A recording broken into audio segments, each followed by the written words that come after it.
கூடலூர் அடுத்த உப்பட்டி பகுதியில் முழுமை பெறாத சுகாதார நிலைய கட்டிடம் குடிமகன்களின் கூடாரமாக மாறி வருவதாக அப்பகுதி மக்கள் புகார் அளித்துள்ளனர்.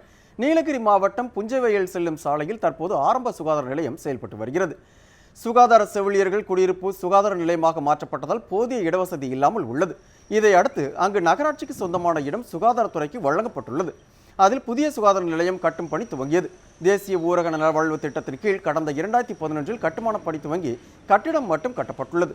ஜன்னல் கதவுகள் அமைத்ததுடன் மீதமுள்ள கட்டுமான பணியும் மேற்கொள்ளப்படாததால் தற்போது கட்டடத்தை சுற்றிலும் புதர்கள் மண்டி காணப்படுகிறது. இதனால் இந்த கட்டிடத்தை சமூக விரோதிகளும் குடிமகன்களும் பயன்படுத்தி வருகின்றனர். இதனையொட்டி ஊராட்சி ஒன்றிய நடுநிலைப் பள்ளி உள்ளதால் மாணவர்களை பெற்றோர் அச்சத்துடனே பள்ளிக்கு அனுப்பி வைக்கின்றனர். இதுல முழுக்க இந்த பாலடைந்த இதுக்குள்ள இந்த கட்டடத்துக்குள்ள சமூக விரோதிகள் தினம் நடந்துகிட்டு இருக்கு. ஆனா நாங்களும் இது கடுமையா இந்த பகுதி மக்கள் எல்லா அதிகாரிகளுக்கும் முறையிட்டும் புகார் கொடுத்தும் போராடியும் இன்ன வரைக்கும் எந்த ஒரு நல்ல செய்தியுமே இந்த மக்களுக்கு கிடைக்கல. மிகவும் பாத்தீங்கன்னா இந்த இடமே ஒரு காடு நிறைந்த பகுதி, வனவிலங்குகள் உள்ள முழுவதுமே இந்த வனவிலங்குகள் நிறைந்த இந்த பகுதியா இருக்குது.